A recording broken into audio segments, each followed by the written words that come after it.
Hi and welcome to the Help Save Our World Training Edition. I'm Alex Moore and I'm here to show you the simple art of fermentation. Some of us are lucky enough to grow our own fresh fruits and vegetables.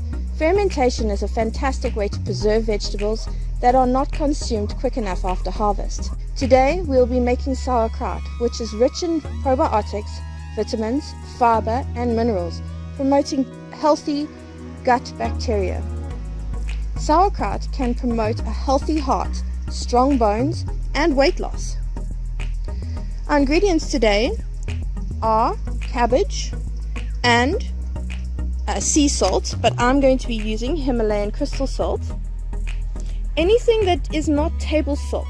Table salt contains iodine, an anti-caking agent, which can inhibit the growth of good, healthy bacteria.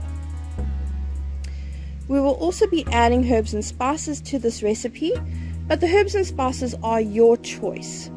Don't stick to the conventional sauerkraut herbs and spices, purely because I do find them taste a bit perfumey, whereas any herbs and spices will do. First things first, we're going to cut up our cabbage.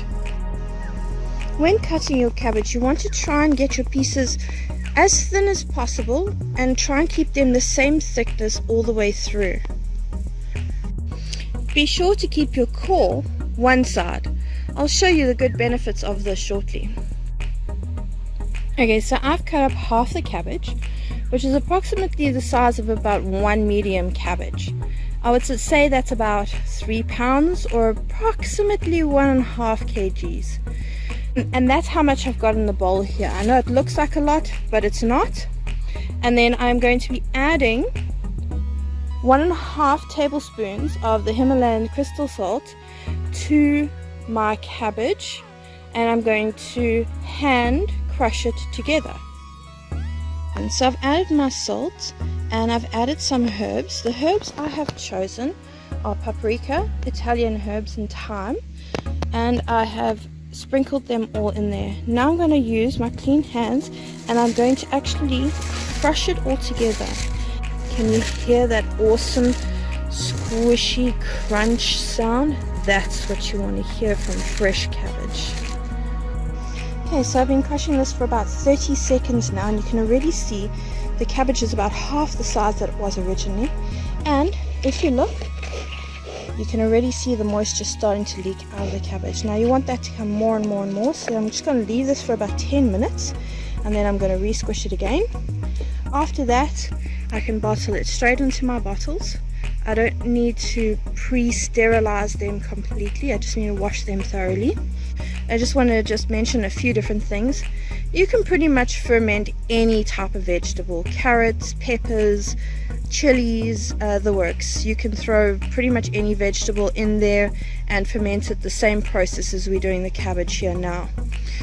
You can use purple cabbage, you don't necessarily need to use a green cabbage like I have done today. You can use other herbs and spices, you can use garlic, you can use the caraway seeds that they normally use in this particular recipe. Okay, great. So now I've got quite a bit of liquid. I have not added any more liquid to this. This is purely from the cabbage. I've squished this a little bit more, and you'll hear now it's a lot softer and watery.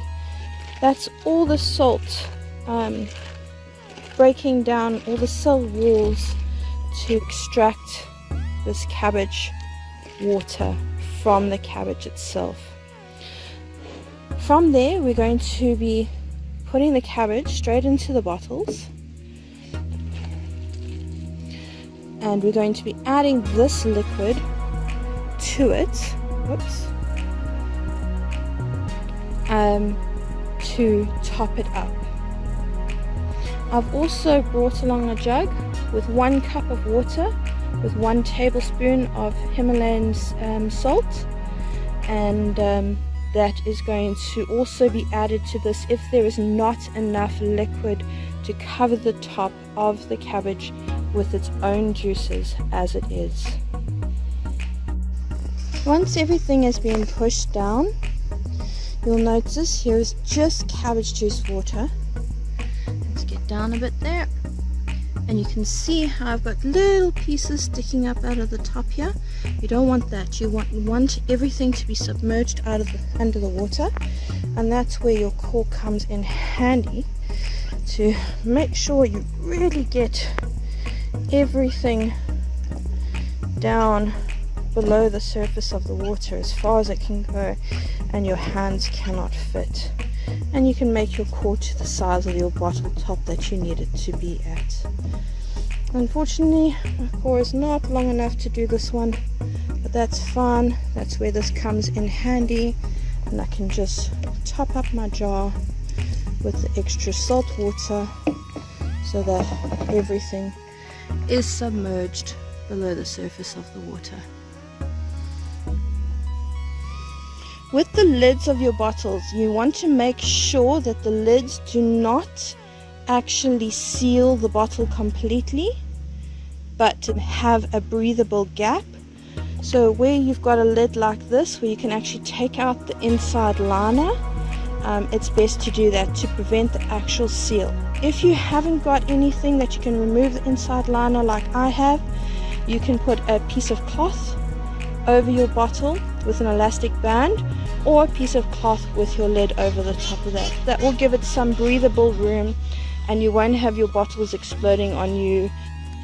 So when is it safe to consume this? As long as there is no white mold growing on top or any other form of bacteria.